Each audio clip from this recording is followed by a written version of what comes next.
Ça tourne en boucle comme BFM, t'existes plus comme REM. Tout est en grève comme RER, ça capte partout comme France Inter. Faut pas croire tout ce qu'on dit à la télévision. Merci YouTube pour la liberté d'expression. C'est la vérité absolue, juste de l'info et de l'actu. Si t'as un doute sur le contenu, check les sources ou le nombre de vues. C'est la vérité absolue, juste de l'info et de l'actu. Si t'as un doute sur le contenu, check les sources ou le nombre de vues. Calme-toi Dimitri, la force tranquille, ça tape dans le mille. De midi à minuit, t'es comme les mensonges comme des quilles. Depuis qu'il y a des séances publiques, je veux plus au cirque mais à l'hémicycle. Scandale politique et médiatique, pour rien rater il faut que tu cliques. Mec c'est Rémi, le meilleur du pire en ligne de mire. Aucun parti pris, que des avis bien réfléchis. J'suis encore bourré comme un Polac, donc j'pensais voir Laurent Ournac. J'crois que j'suis toujours à côté de la plaque, mais en politique j'sais qui est le crack. Ouais j'sais qui est le crack. Juste milieu. J'crois que j'sais qui est le crack. Ça lit des kilomètres de presse pour faire un résumé express. Ça charbonne comme un chinois avec la qualité d'un bavarois. On sera en retraite après notre mort, on sera bouffé par l'inflation. Dans le doute je vais voter Voldemort pour les prochaines élections. Passe de la country à la drill sans transition.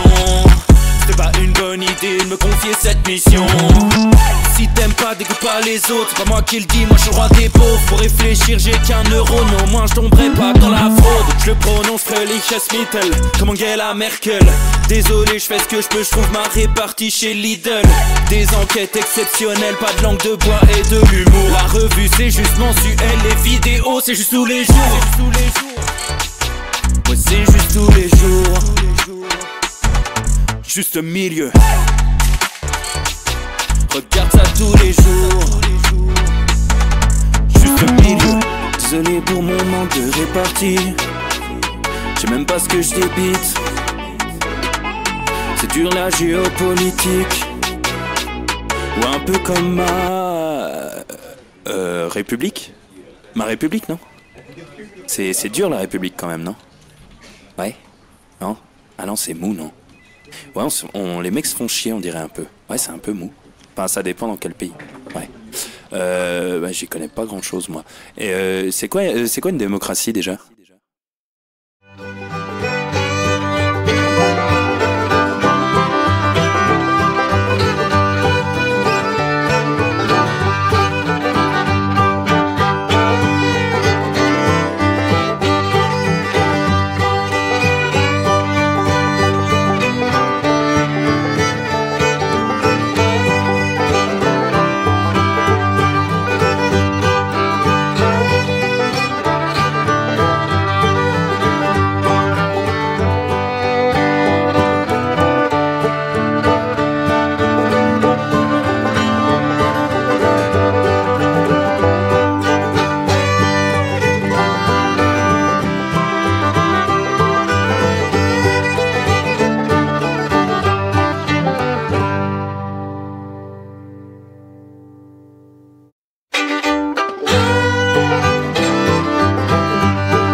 Ça tourne en boucle comme BFM, t'existes plus comme REM. Tout est en grève comme RER, ça capte partout comme France Inter.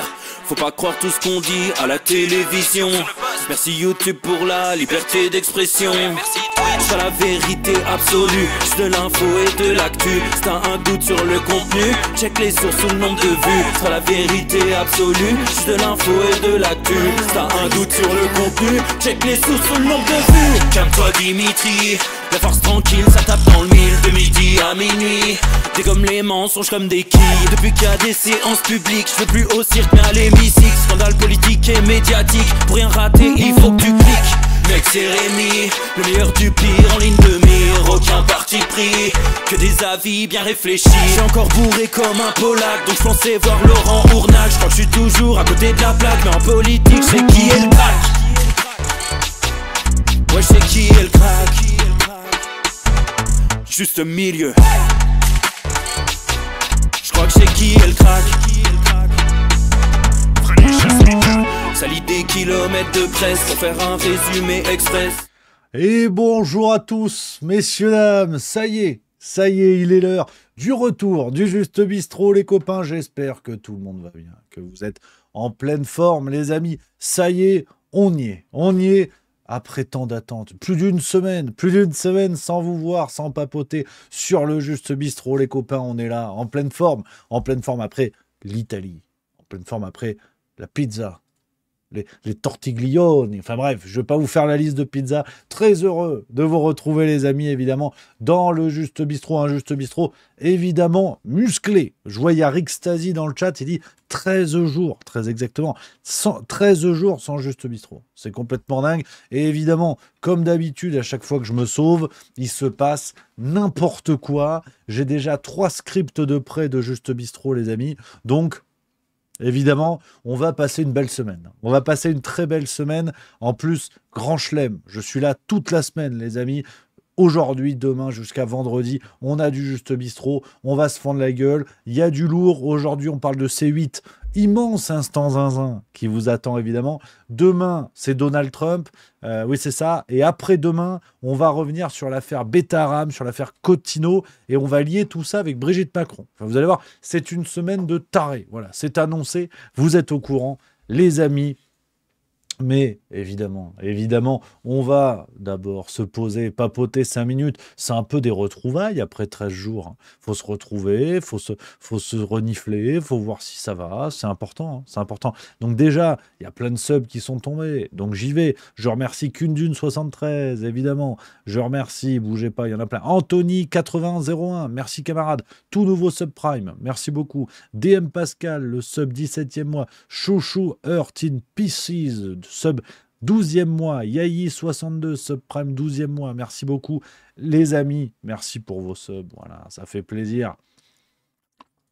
Et ça me fait plaisir de vous retrouver, les copains. On a plein de choses à se dire, bien évidemment. Est-ce que vous, ça va? Surtout ça, est-ce que vous avez la forme? Est-ce que vous avez la banane? Merci à Dimcop pour le subprime 16e mois. Voilà, dites-moi les amis, est-ce que tout le monde va bien? Il y a des petits nouveaux en plus dans le chat, ça fait plaisir. Ils savent pas encore où ils ont mis le pied, mais c'est bien. Salut à Grayling27 également, qui dit hello les zinzins et hello Rémi. Il y a Vivi Lulu68 qui dit bonjour de la maternité où on rajoute un bébé qui sera nourri à juste milieu. Ben, c'est magnifique, voilà, ça c'est la famille juste milieu. J'espère que tout va bien, la maman va bien, le daron va bien.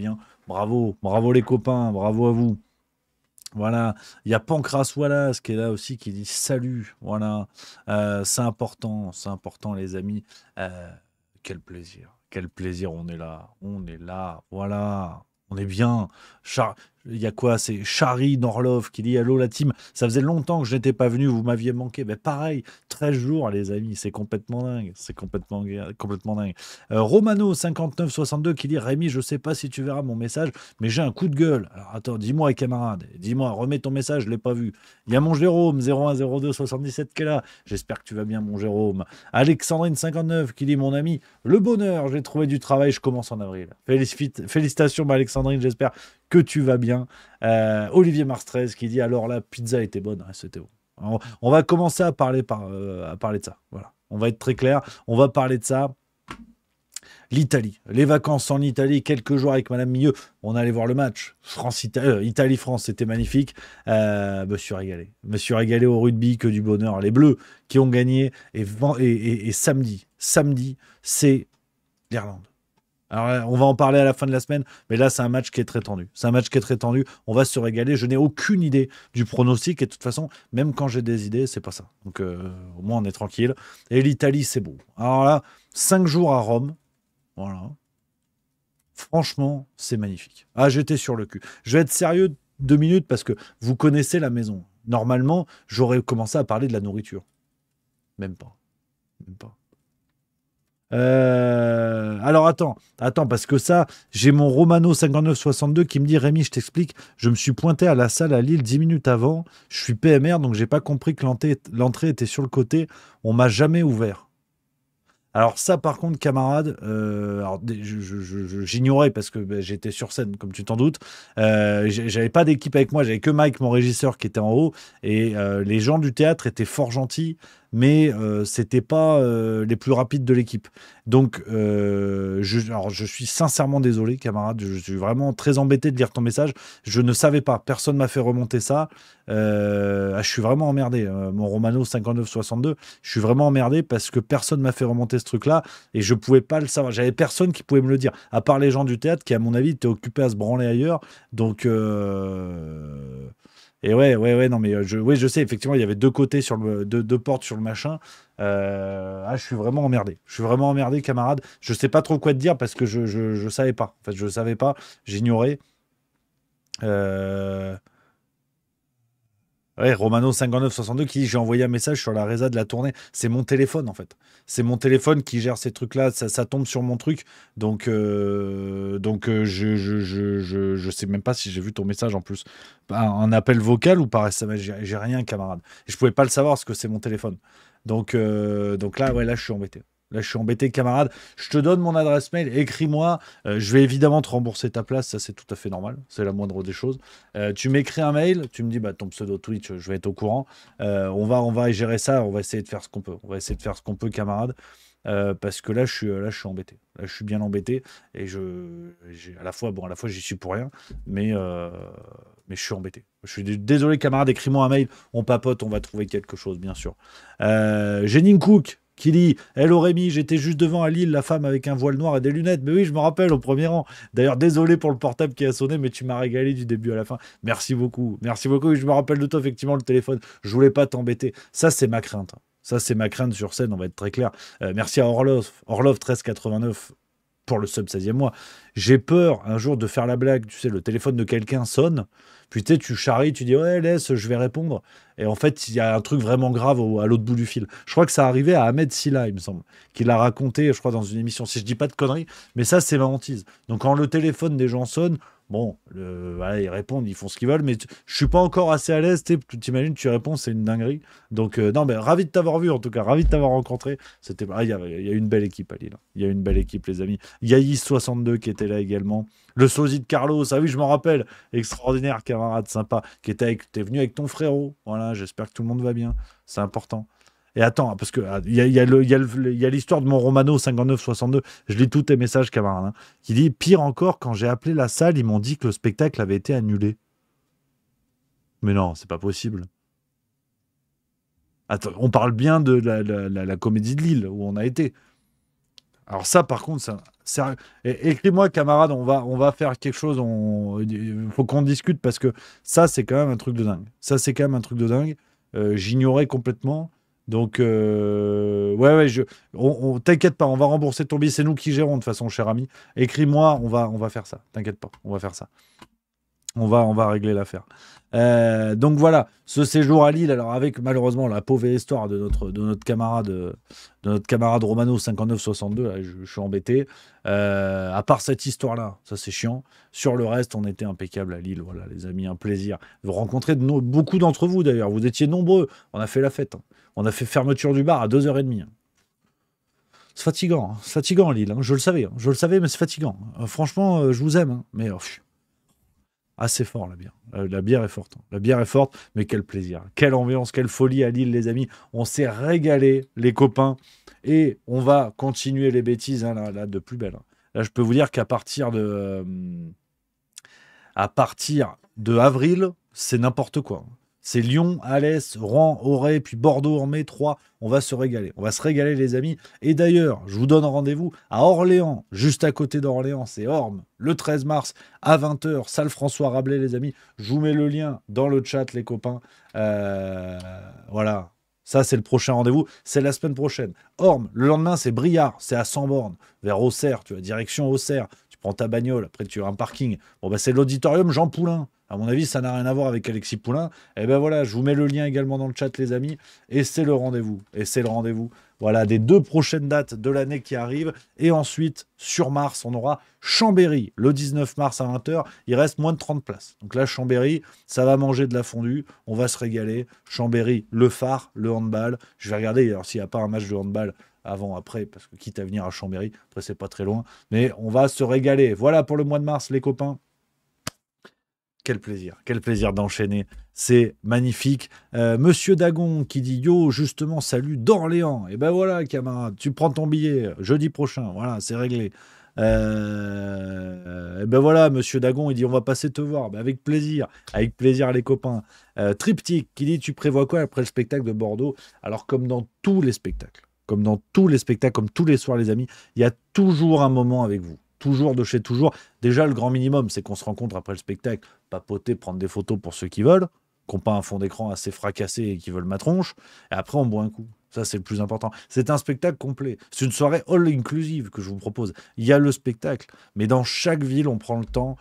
Quand il y a des bars dans le théâtre, bah évidemment, on boit des coups dans le théâtre. Sinon, bah comme on a fait à Lille, on était dans un pub tout à fait sympatoche. C'était à 200 mètres de la salle. Et je dis aux spectateurs, bah on se retrouve là-bas. Et après, on fait la fiesta tous ensemble. Parce que c'est aussi ça l'idée du spectacle, les amis, qu'on passe vraiment une soirée ensemble. C'est magnifique que vous veniez voir le spectacle, mais surtout qu'on passe du temps ensemble, qu'on passe des bons moments et qu'on ait un moment humain. Voilà, un vrai moment humain, que les gens puissent se rencontrer aussi et comprendre qu'ils ne sont pas seuls. Ça, c'est très important. C'est un retour qui revient souvent et qui est vachement intéressant de plein de spectateurs qui me disent assez chouette parce que j'ai discuté avec machin, j'ai sympathisé avec bidule et je pensais que j'étais tout seul à penser comme ça et en fait non.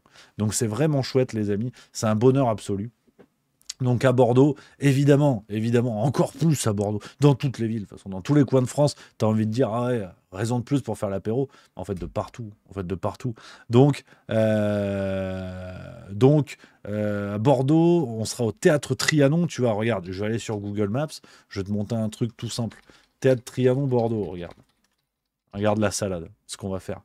Le théâtre, il est là, je crois qu'il n'y a pas de bar dans le machin. C'est un joli théâtre, hein. Regarde, hein. Tu vois, regarde. Bon, ça, c'est des sièges. Ah non, merde, attends, j'ai pas mis mon écran. Bouge pas. Tac, voilà. Tu vois, voilà, regarde. Bon, ça, c'est les trucs Candlelight, on s'en fout. Regarde la salle. C'est joli, hein. Là, je vais avoir mon museau là-dedans, hein. Alors, je sais pas s'il y a un... Je pense pas qu'il y a un bistrot dans le théâtre. Là, c'est beau, hein. On va être là-dedans, hein. Et il y a de fortes chances que ce soit complet, cette affaire, hein. C'est dans 2 mois, il reste une centaine de places, donc laisse tomber, hein. Théâtre Trianon, regarde. Tu regardes la carte de Bordeaux. Voilà, il y a quoi? Il y a des bars dans le secteur ou pas, les Bordelais, là? Renseignons-nous. Place Gambetta, c'est bien ça? Place Gambetta. Regarde, attends. Théâtre Trianon, pub, je vais taper. Non, bar à bière. C'est la recherche que je fais le plus souvent sur Google. Regarde. Voilà. Eh ben putain, vous n'êtes pas logé. L'engrenage, bar and chill. C'est quoi ça? Ça a l'air nul. Non, ça a l'air pas mal. Tu vois, ça va être une bricole comme ça. On va trouver un endroit sympatoche. Voilà, Space Factory Craft Beer. Ça me parle déjà un peu plus. Bon, on va voir. Enfin bref, je ne vais pas vous trouver maintenant, mais on trouvera un café. Et on va bien sûr organiser quelque chose, évidemment, les copains. Et ça, c'est important. Voilà, Triptyque qui dit, il y en a plein à côté, t'inquiète pas. Et ben voilà, que du plaisir. Comme chaque spectacle, chaque date, c'est toujours comme ça, les amis. Voilà. Merci à Axtrom, 82 pour le subprime 23e mois. Merci beaucoup, les copains. Voilà. Le Geeks qui dit tu refais Liège 2 fois. C'est vrai qu'on retourne à Liège. Ça fait partie des nouvelles dates qui arrivent. Et Bruxelles, c'est encore en discussion. Putain, Bruxelles, j'attends leur retour. Là, je vous donne toutes les infos. Ils nous avaient dit oui, tout bon, tout machin. J'attends le devis. Voilà. Si vous voulez tout vous dire, j'attends le devis. C'est l'avantage de l'autoproduction, c'est qu'on fait tout nous-mêmes. Donc on est au four, au moulin. Dans la farine, on est partout. Donc c'est que du plaisir. Les amis. Alors, 17h, j'ai encore rien dit, mais ça, c'est les retrouvailles. Ça fait 13 jours qu'on ne s'est pas vu, putain. Ça, c'est beau. Les amis, on va y aller plein badin. J'ai plein de sujets, vraiment. On fait le tri. Vous inquiétez pas, normalement, je vais revenir sur les gros sujets, hein, tout ce qui s'est passé. Il y a eu beaucoup de choses, évidemment, ces derniers jours, vous vous en doutez. Mais on va commencer avec la séquence. La séquence qui résume tout, bien sûr, les amis. Vous l'avez vu, c'était samedi. Dans l'émission Quelle époque? sur France 2. On a eu droit aux adieux émouvants du délinquant Christophe de Chavannes, chippé sous l'emprise de stupéfiants au volant d'un véhicule en situation de récidive, donc c'est ce qu'on appelle un jackpot, et on a eu droit à ça sur le service public. Merci. Parce que c'est vrai que tout tient du génie. Tout tient du génie humoristique. Notre quotidien est devenu une pièce de Molière. C'est devenu une farce. Je ne sais plus où on en est. Le mec se fait chipper pour consommation de cocaïne, sûrement au volant, et il commence la séquence avec une poule qui fait des œufs. La farine, les œufs, tu fais des crêpes, vive la Bretagne. Rien ne va de A à Z, et là c'est que le début. Donc on va continuer, évidemment. Il faut supporter, il faut tenir. Et tous se faire cuire le cul, c'est insupportable. Ah, je leur pisse au cul tous. Ah non, mais je reviens plein gage, je suis rempli de gluten, des pâtes et des pizzas à l'italienne, mais qu'ils aillent tous se faire cuire le cul. C'est insupportable leur délire. Mais vraiment, mais emmanchez-vous tous dans les coulisses des émissions, foutez-vous tout ce que vous voulez dans le nez et dans le fion, mais je vous en supplie, arrêtez, quoi. Arrêtez, mais vraiment, je n'ai plus les mots, je n'ai plus les mots, les amis, de cette gigantesque farce qui est devenue notre réel, où on pleure sur les délinquants et où on salit les innocents. C'est terrible, quoi. C'est terrible. Alors, évidemment que sur Monsieur de Chavannes, ça n'est pas un jugement ad hominem. Bien sûr que c'est un très bon présentateur, c'est tout ce qu'on veut, et que l'on parle d'un fait dans sa carrière. C'est une chose, d'accord.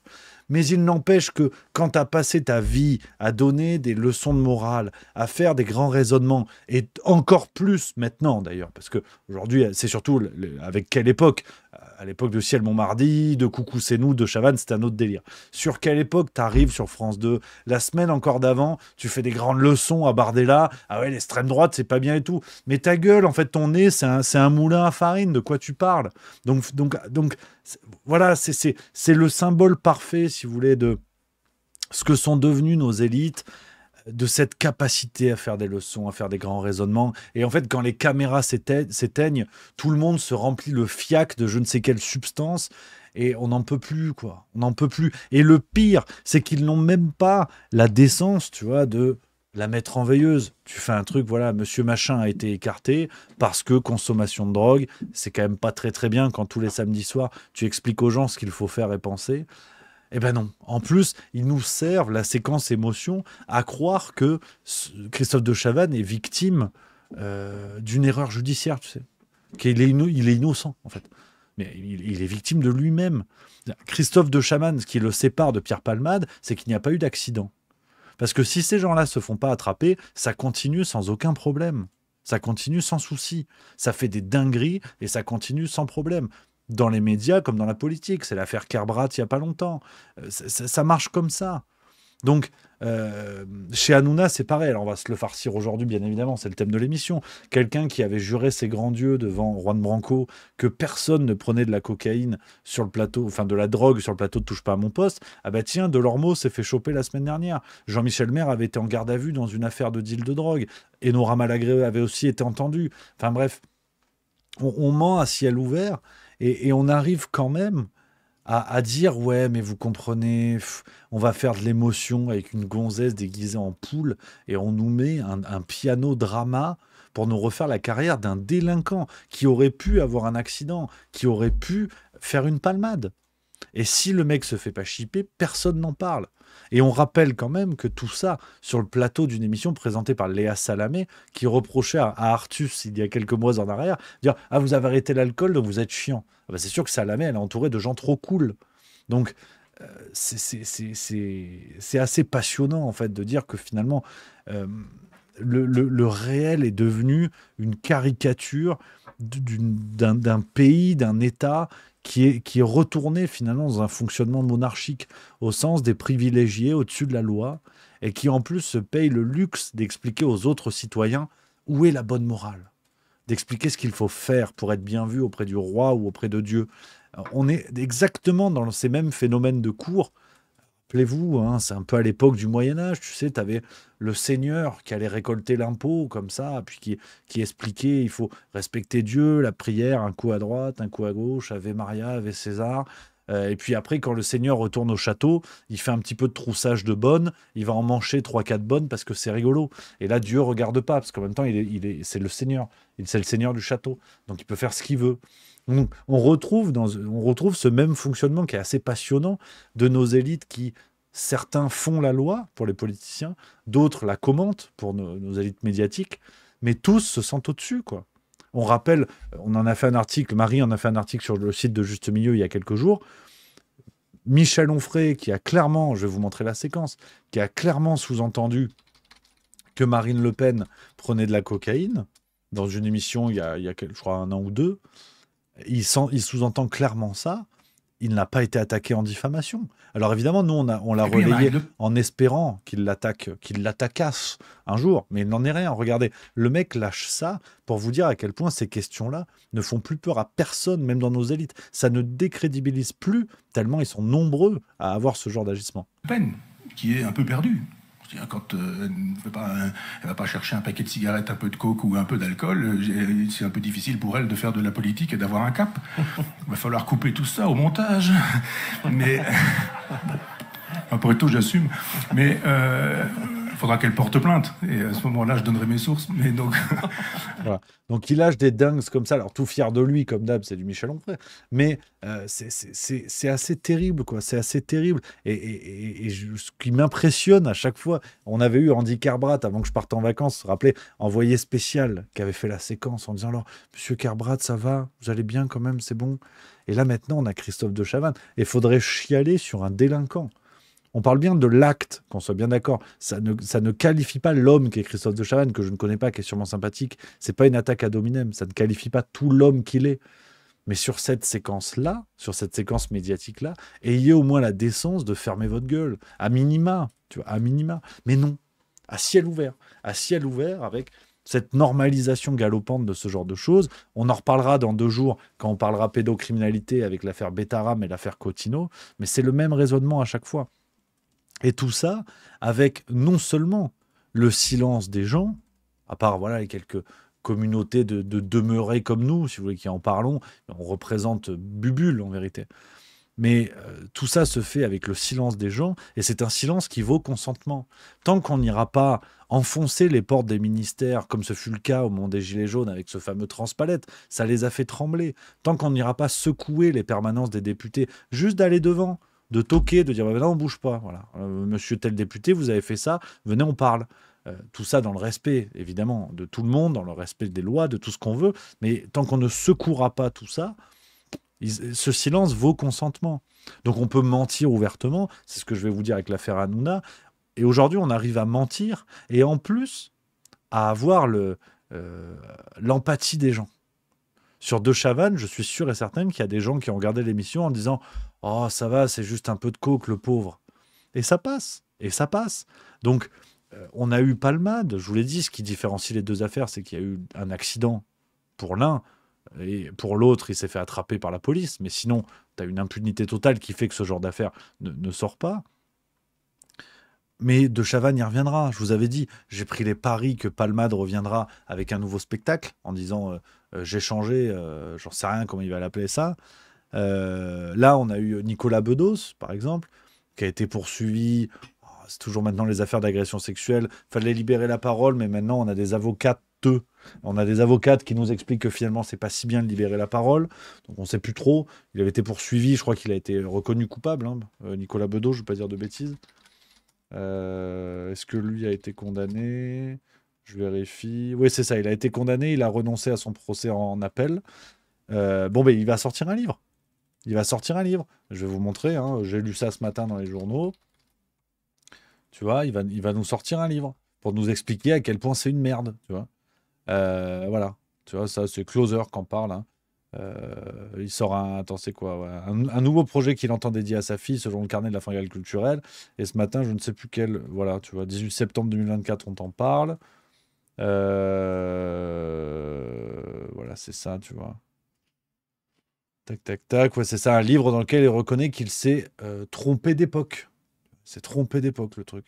Vous allez voir, on va avoir son bouquin qui va arriver et tout va bien. Et tout va bien. Palmade nous fera un spectacle. De Chavannes reviendra. mais évidemment qu'il reviendra. Donc, c'est bluffant. Je trouve ça assez extraordinaire de cette normalisation. Et en plus, ce que je trouve fou, c'est que on va pas avoir des pudeurs de gazelle, comme dirait Mélenchon. C'est pas la question de la prise de drogue qui pose problème. Faut pas faire des grandes leçons de morale. Tous autant qu'on est, on a testé des trucs, peut-être les uns les autres, j'en sais rien. Chacun fait ce qu'il veut. C'est pas juste de dire, de se poser mieux que les autres et de dire moi je n'ai absolument rien fait. C'est la prise de drogue qui est tout à fait dangereuse. C'est pas ça. Chacun fait son truc, il y a pas de problème. Mais c'est la manipulation médiatique que cela entraîne. Quand tu fumes un joint en rentrant chez toi tous les soirs, tu fais pas des grandes leçons le lendemain matin en expliquant à quel point c'est dangereux. C'est ça, si vous voulez, qui est problématique, qui est décevant. Et c'est ça que je juge spécifiquement. Comportement des uns des autres, ils veulent prendre la drogue, ils prennent de la drogue. Tant que ça ne met pas la vie des autres en danger, ce qui n'était pas le cas pour Palmade, tant qu'on ne fait pas des grandes leçons de morale, ce qui n'est pas le cas de Chavannes, après chacun fait ses trucs, il n'y a pas de problème.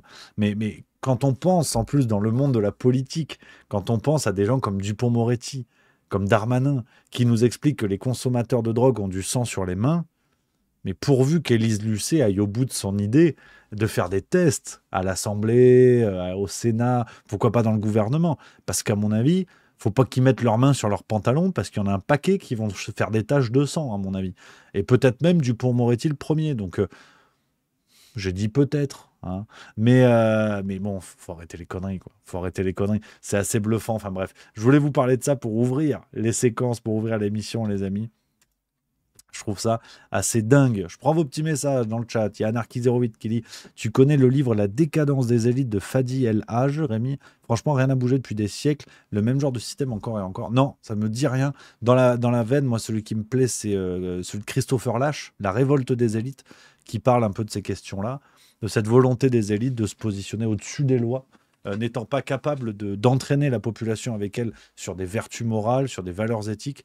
Les élites ont décidé de se positionner au-dessus des lois et d'installer une sorte de société à deux vitesses. En gros, résumé, c'est ce que développe Christopher Lasch dans ce bouquin que je vous invite à découvrir, qui est formidable. Donc non, c'est assez dingue. Tu vois, je baille. Pourquoi je baille? Je réponds. Je baille parce que j'ai mangé des épinards à midi. Eh ben oui, j'ai quoi né en Italie. Qu'est-ce que tu veux que je te dise? Je suis un sac à merde, tu m'envoies dans des pays où on fait que manger. Donc le résultat, il est pas beau. Voilà. Donc voilà. Mon Bigna Pololo qui dit « Tout comme les nobles sous l'Ancien Régime ». Tout à fait. Mais tout à fait. Je pense qu'on retrouve ça de manière assez symbolique, mais on retrouve cette dynamique-là d'une société à deux vitesses où tout le monde ne répond pas à la même loi. De toute façon, c'est la vanne de Coluche, qui est une vanne éternelle. Vous avez... attends, c'était quoi? C'est dans un procès, il y a ceux qui connaissent la loi et ceux qui connaissent le juge. Bon, ben voilà. Je crois que c'est ça, je ne veux pas trahir. Il n'y a pas à dire. Il n'y a pas mieux à dire. On ne peut pas mieux dire. Et aujourd'hui, qu'est-ce que vous voulez que je vous dise? C'est comme ça. On se rappelle de cette députée du Rassemblement national qui avait clairement sous-entendu que Macron consommait de la cocaïne, consommait de la drogue, et elle n'a jamais été attaquée. Une députée qui fait un tel sous-entendu sur le président de la République, et ça passe. Donc qu'est-ce que vous voulez que je vous dise? Il y a cette normalisation. C'est peut-être ça le plus effrayant. Donc voilà un peu, les amis, sur ce premier volet, les copains. Alors, parmi toutes les actualités de la semaine, vous le savez, vous inquiétez pas, on va parler de Trump. Il s'est passé beaucoup de choses aux États-Unis. Vous connaissez en plus mon raisonnement par rapport à Trump, les annonces qui sont faites, celles qui ne sont pas faites. Moi, sur l'affaire Epstein, on va en parler aussi. Je suis très, très, très, très, très mitigé. Je vous l'avais dit que pour moi, on en parle rapidement, mais on en parlera en détail dans les jours à venir. La publication de la liste des clients d'Epstein, la publication de ce genre de choses allait être, pour moi, un tournant pour dire que Trump n'avait pas menti, que certains de ses engagements allaient être tenus, dont les plus symboliques pour moi. Bon, ben, vous avez vu ce qui a été déclassifié là, ces derniers jours. On a donné à des journalistes alternatifs, ils ont donné un gros dossier avec plein de choses. Tout est caviardé, on n'apprend absolument rien. Donc, si Biden avait fait ça, une fois de plus, on aurait hurlé en disant « Mon Dieu, regardez Biden, cache les choses et compagnie et compagnie. Trump est en train de la mettre à l'envers sur bien des dossiers. Et ce qui s'est passé, les humiliations successives à Macron, Zelensky, Starmer, il n'y a rien de révolutionnaire. Je veux dire. Quand on prend connaissance de la géopolitique actuelle, comment elle est construite, par exemple sur la construction de l'Union européenne et les liens entre cette construction de l'UE et les États-Unis. Quand on connaît ça, on sait bien que tous les présidents américains pissent sur les dirigeants européens. Ce sont leurs vassaux, ce sont leurs soumis. Donc, le Biden leur pissait dessus, Reagan leur pissait dessus, Obama leur pissait dessus, Clinton leur pissait dessus. La différence avec Trump, c'est qu'il laisse la porte ouverte. C'est qu'il y a des caméras pour filmer. Mais ça change rien. Ça change absolument rien. On est en train d'apprendre que Macron est une pompe à vélo qui se fait dominer et diriger par les Américains. Sans blague. Il n'y a absolument rien de nouveau. On apprend que Zelensky est parfaitement soumis aux Américains, notamment à l'armement américain. Sans blague. On apprend que les Britanniques sont soumis aux Américains. Sans blague. Donc, c'est là où je trouve qu'on est en train de rentrer dans le divertissement permanent. Ce qui avait été théorisé d'ailleurs par, je crois que c'était Brzezinski, le fameux Brzezinski, conseiller politique américain, qui avait théorisé le Titi-tainment.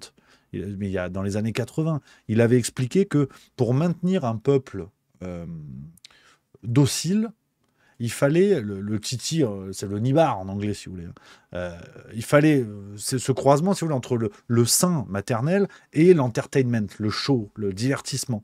Et en fait, il fallait donner aux citoyens une sorte de mamelle de divertissement qui ne s'arrête jamais pour occuper les esprits. Trump, c'est exactement ce qu'il fait. Il ne se passe pas grand-chose en vérité. Les sanctions douanières, on nous avait dit le Canada, le Mexique, ça allait tomber. Il y a bubule, ça a été repoussé d'un mois. Le Groenland, le canal du Panama, ça devait être américain en 2 heures. Il y a bubule. Ah ben il y a des séquences avec Zelensky et ils se clashent. Oui, mais en fait, la réalité géopolitique, on le savait déjà. Il n'y a pas besoin du clash pour savoir ça. Macron soumis aux Américains. Ah ouais, sans déconner. La liste Epstein. Ouais, je vais tout dire, je vais tout balancer. Il y a bubule. L'assassinat de Kennedy le 11 septembre. Il y a bubule. Quand on met tout à plat, c'est ce que j'avais défendu chez Idriss Aberkan il y a 1 mois maintenant. C'est pas, je veux pas tomber dans un biais de confirmation. Quand il se passera l'inverse, quand ça ira à l'encontre de ce que j'avais dit à ce moment-là, je le reconnaîtrai bien volontiers, vous le savez.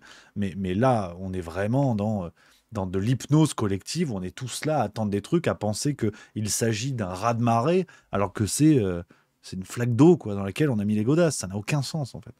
Donc, je suis assez sidéré de voir ça aux États-Unis et surtout de voir ça en France. Parce que quelqu'un comme Sarah Knafo, qui est en train de lourdement me fatiguer aussi, bon, on en a déjà parlé, je ne veux pas être sur sa couenne tout le long, mais Sarah Knafo, c'est le cirque Pinder, cette histoire. On est en train de nous fabriquer des personnages politiques qui ne pèsent rien. Politiquement, ils ne pèsent rien. Aujourd'hui, Reconquête, c'est quelques courageux militants sur le terrain qu'il faut saluer, mais à la tête de l'édifice, c'est Zemmour et Knafo, quoi. Vraiment, on nous a foutu chapeau melon et bottes de cuir. Ils sont invités sur tous les plateaux. Ils font quoi électoralement, en fait? Ils font quoi? Pour une Sarah Knafo, dont je l'ai démontré dans ma vidéo, dont le parcours est construit de mensonges, voire d'irrégularités, et qui continue à ciel ouvert. Elle va aux États-Unis, oui, j'ai été invité par Trump. Ils savent pas ce que c'est, Sarah Knafo. Elle a payé, comme tout le monde, pour avoir une photo. Avec Javier Milei, c'est pareil. On nous a fait croire qu'il y a eu une rencontre Milei-Knafo, mais elle a pris une photo comme si moi, je vais voir Edgar Rive en concert, en spectacle, et je lui demande une photo à la fin. Ça ne veut pas dire que je suis le meilleur ami d'Edgar Rive ou de je ne sais quel humoriste, Muriel Robin, ce que vous voulez. Ça n'a aucun sens, en fait. Et ça passe, en fait. Et ça passe. Et quand on parle de Sarah Knafo, on se prend une volée de bois vert en disant « Ah ouais, mais vous lui tapez dessus parce qu'elle dérange. » Mais elle dérange qui, en fait? Elle dérange la vérité, à la rigueur, mais c'est tout. Elle dérange pas grand monde. On nous a expliqué qu'elle avait fait des révélations sur, je ne sais plus quel organisme, l'autorité de développement ou quelque chose comme ça, là. L'agence française pour le développement, je ne sais plus quoi, une agence bidon en France qui dépensait de l'argent à corps et à cri. Mais Sarah Knafo, au départ, elle a bossé à la Cour des comptes. C'est ce que d'ailleurs, Juan Branco est revenu dessus, chez Idriss Aberkan. Donc au moins, on est raccord. Bon, après, ce sont des opposants politiques, donc c'est encore autre chose. Moi, je suis pas en politique. Mais Juan Branco est revenu là-dessus. Tout le temps qu'elle a passé à la Cour des comptes, Sarah Knafo, elle faisait autre chose. Elle en profitait pour faire du réseautage, à rencontrer du monde, les Jacques Attali, des chefs d'entreprise, des machins, des bidules. Elle a quasiment jamais fait son boulot. Et c'est cette personne qui vient vous expliquer que l'État français dilapide son argent, dilapide l'argent des Français. Mais on se moque de la gueule de qui? Et mettre ça en avant, c'est perçu comme une attaque à Sarah Knafo. Mais en fait, on n'attaque pas quelqu'un qui n'existe pas politiquement. Si on invitait les gens au prorata de leurs scores électoraux, Sarah Knafo n'aurait pas ce temps d'antenne. Ce temps d'antenne. Faut arrêter les bêtises. Donc, c'est pas sérieux, en fait. C'est pas sérieux, tout ça. Mais je suis assez bluffé de voir que ça continue. Après, voilà, libre à chacun de penser ce qu'il veut. Il y a évidemment aucun problème là-dessus, comme d'habitude. Alors, on va avancer. On va avancer parce qu'il faut aller sur le thème, sur le gros thème de la journée, les amis. C'est bien sûr la fermeture de C8, Hanouna, Bolloré, tout ça. Là, regarde, je vais le mettre d'entrée de jeu. Regarde, bouge pas. Regarde, tac.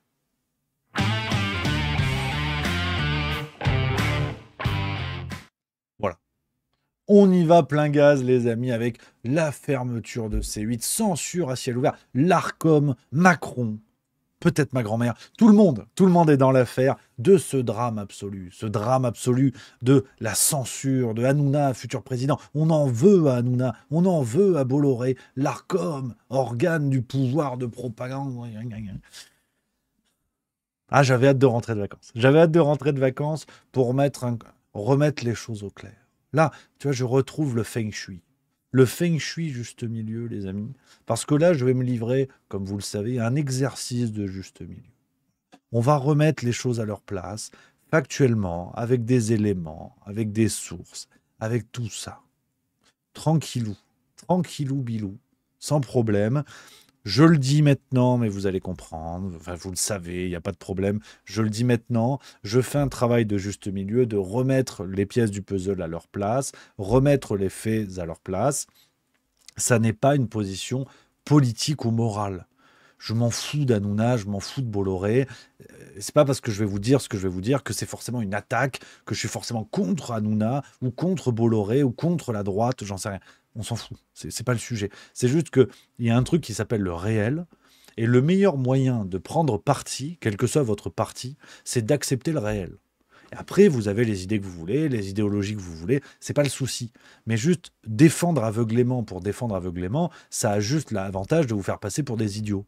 Donc, regardons le réel, et après, vous aimez Hanouna, vous aimez pas Hanouna, c'est pas mon problème. Moi, je m'en sers, c'est pas le sujet de juste milieu. Juste que là, on voit passer des dingueries de tous les côtés, et je voulais remettre un petit peu tout ça en place parce que, comme on dit à Dijon, ça m'a fait monter la moutarde. Je le dis. Et c'est pas rien quand je dis ça. Hein, vous me connaissez, et j'aime la moutarde en plus. Donc c'est dire à quel point. C'est dire à quel point ça m'a énervé. Alors, cette histoire de fermeture de C8, c'est un véritable feuilleton. C'est un véritable feuilleton qui remonte à plusieurs années en arrière maintenant, avec cette décision. Tout part de là en vérité, mais pas que. Hein, vous allez voir que on est face à une magnifique manipulation de tous les côtés, et c'est chouette de la regarder pour ce que c'est, cette fameuse autorisation d'émettre sur le canal 8 de la TNT. Alors vous le savez, cette autorisation d'émettre, elle est donnée par l'Arcom, pour le coup, l'arbitre du monde audiovisuel français, sur la TNT, télévision numérique terrestre, donc qui est en gros un canal de diffusion publique qui arrose toute la France et qui permet, avec un boîtier TNT, d'arroser toute la France. Il y a des tranches qui sont données, des tranches de plusieurs années pour qu'une chaîne de TV ait accès à un canal de la TNT. Et ces tranches sont renouvelées ou pas. Pour C8, pour le coup, ça n'a pas été renouvelé. L'échéance était au 28 février 2025. C8 était candidat au renouvellement de son autorisation d'émettre sur le canal 8. Et cette candidature a été refusée par l'Arcom. Il y a eu un vaste parcours judiciaire dont je vous passe les différentes étapes, qui a abouti à un recours devant le Conseil d'État, recours définitivement rejeté le 19 février 2025. Donc ça, en gros, c'est ce que tout le monde retient. Alors après, chacun fait son interprétation. Ceux qui n'aiment pas Hanouna vont dire oui, mais parce qu'il avait fait n'importe quoi, il y avait eu plein de sanctions, plein de choses comme ça, et c'est très bien, l'extrême droite. Ceux qui aiment Hanouna nous disent liberté d'expression, censure, Macron. Voilà, en gros, si vous voulez, si tout le monde est bon. Là, on est juste mieux, tu vas voir. Alors, on va creuser un peu l'histoire. Je vous ai trouvé différents articles, comme d'hab, pour illustrer mon propos, les copains.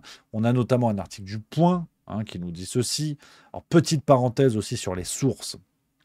Je vois de plus en plus de réactions. Ah merde, j'ai lancé le truc. Je vois de plus en plus de réactions de gens qui disent ah oui, mais tu utilises le Point, Libération, c'est pas sérieux. Ça, je trouve ça très étonnant parce que quand on critique certaines personnalités, les sources sont plus ou moins crédibles. C'est-à-dire que quand on tape sur LFI, on peut parler de Libération, tout va bien.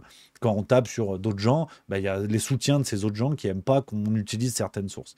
J'ai toujours fait ça avec Juste Milieu, précisément d'utiliser les sources de médias mainstream pour défendre ce que je dis avec des conclusions qui ne sont pas mainstream. Donc c'est pour ça que j'utilise ce genre de sources qui, pour moi, au contraire, crédibilisent pour montrer que nos médias disent les choses, qu'il suffit juste de les regarder dans le bon ordre. Donc, Le Point évoque les raisons évoquées par l'Arcom pour refuser le renouvellement de l'autorisation d'émission de C8. Il y en a plusieurs. Alors, il y a effectivement ces sanctions. 7,6 millions d'euros en 8 ans pour les dérapages répétés, notamment d'Hanouna, surtout d'Hanouna dans l'émission Touche pas à mon poste. Il y a eu plein de choses. Il y a eu le bisou de Jean-Michel Maire sur la poitrine d'une chroniqueuse. Il y a eu plein de dingueries qui ont abouti à près de 8 millions d'euros de sanctions. Mais il y a aussi eu, ce qu'on oublie peut-être un petit peu, il y a aussi eu, dans la décision de l'Arcom, pour la motiver, il y a eu des non-respects de certaines règles qui sont imposées aux chaînes qui veulent un canal TNT. Donc, vous avez comme ça une sorte de cahier des charges à respecter pour avoir votre autorisation d'émission. Et notamment, vous devez avoir une offre de fiction suffisante. Donc des programmes de fiction, séries ou films, C8 ne le respectait pas. Je vous lis ce que dit Le Point, essentiellement sur la rediffusion de séries précédemment proposées par d'autres chaînes. Ils ne respectaient pas cela. Il faut de la diversité sur la grille entre des programmes de divertissement, des programmes culturels, de la fiction, des choses comme ça. C8 ne respectait pas cette règle. Donc, il y a d'autres points qui ont motivé la décision. Vous inquiétez pas, on va venir sur l'aspect politique. Vous connaissez la maison, on va essayer de traiter le sujet dans toutes les dimensions. Donc, il faut rappeler déjà que ce n'est pas une décision dirigée contre Hanouna. Ça, c'est déjà mensonger en soi.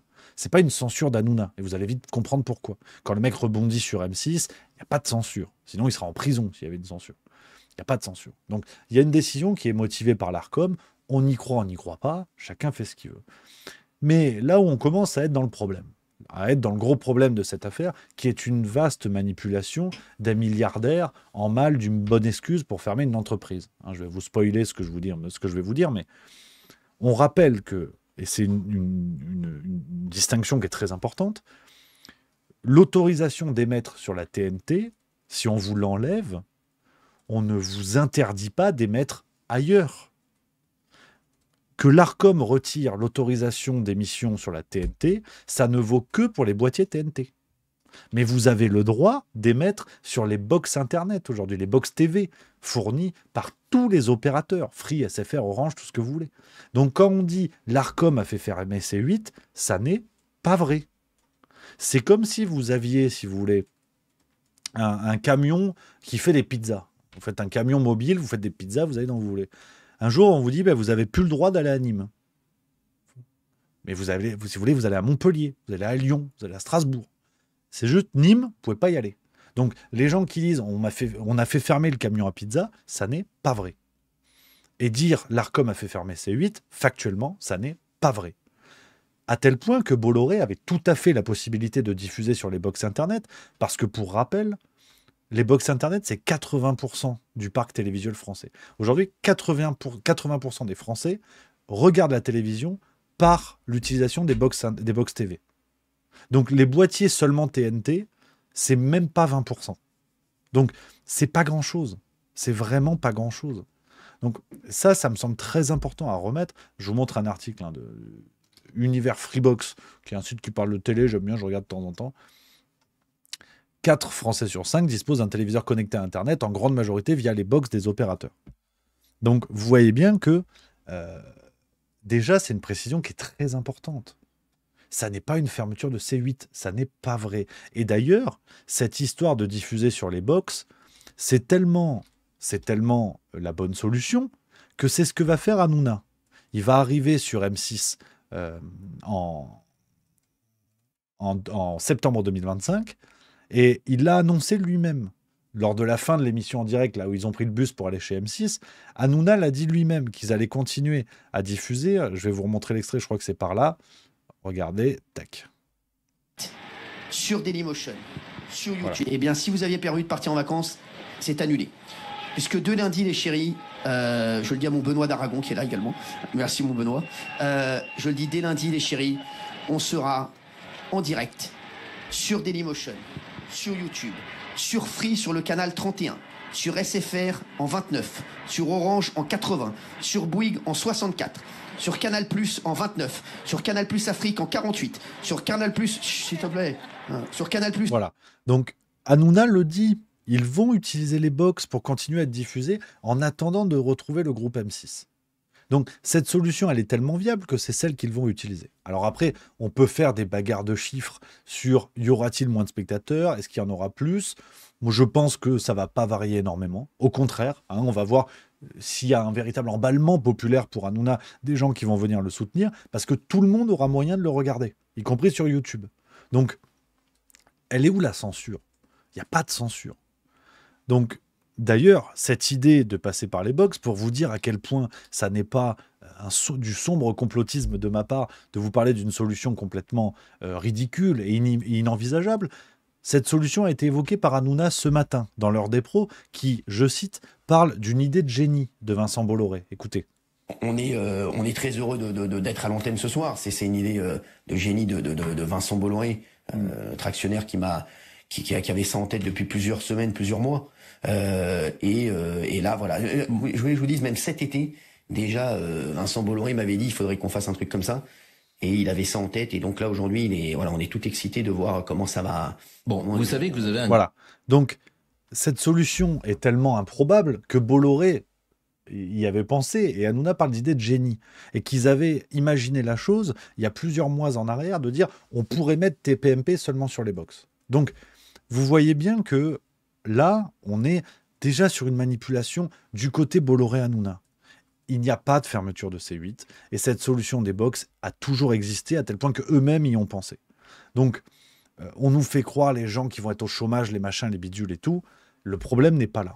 Mais on va continuer à creuser. On parle effectivement des 400 personnes licenciées. Alors là, on a entendu beaucoup de choses. On a entendu beaucoup de choses, là encore, de gens qui disaient « mais vous vous rendez compte, la gauche applaudit, on met au chômage les gens et tout ça, les machins et tout ça ». Alors déjà, je vous invite à chercher par vous-même. Moi, j'ai trouvé un article de Libération qui en parle. Il y en a quelques autres d'ailleurs. Vous pouvez chercher par vous-même, comme d'habitude. N'hésitez pas à regarder vos sources, vos propres sources. Le chiffre de 400 n'est prouvé par rien.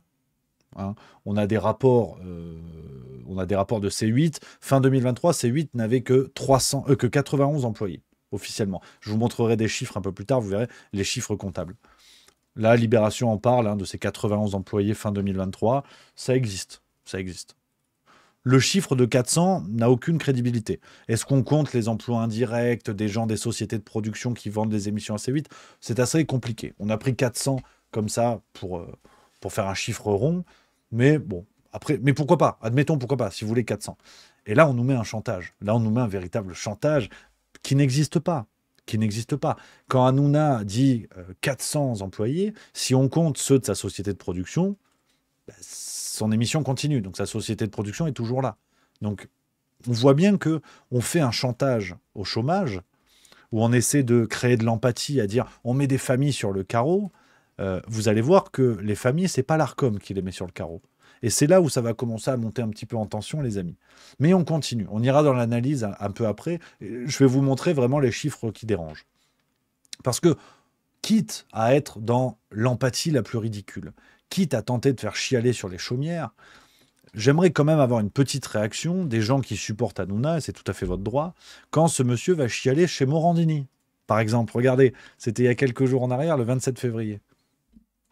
On est en direct avec Cyril Hanouna. C'est la seule interview télé qui fait avec nous en direct. Bonjour Cyril.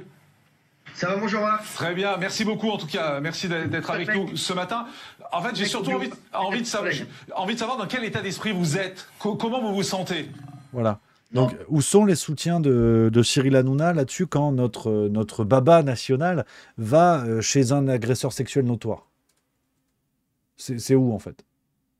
Là, j'ai rien entendu. Là, j'ai rien entendu. On nous fait à Hanouna comme ça le grand défenseur de la France, de la bonne morale, qui lutte contre les excès du wokisme, je sais pas quoi. En fait, quand il va chialer chez Morandini, on fait comment là? On fait comment? Donc, bon, on nous sort, il y a ce genre de dinguerie. On a également Hanouna qui nous explique que Elon Musk aurait chialé sur la situation de C8. Écoutez. Qui relaye une interview de Sarah Knafo qui dit qu'à Washington, elle a eu le temps de glisser à Elon Musk qu'une chaîne de télé C8 allait prochainement fermer en France. Il avait l'air abasourdi et tel un cri du cœur, il m'a lancé comme pour nous galvaniser « Battez-vous pour la liberté ». Vous avez entendu cette info ou pas? Donc voilà le niveau de délire où on est. Vous avez une extrême droite factice. En gros, hein, on y reviendra dans l'analyse, mais on a une extrême droite factice qui est celle de Reconquête, notamment, et de quelques RN, mais vite fait. Une extrême droite factice, donc qui n'existe pas, hein, Knafo, Zemmour et compagnie, qui prend la défense de TPMP comme un havre de liberté d'expression, et on nous fait croire qu'Elon Musk aurait chialé là-dessus. Mais on se fout de la gueule de qui?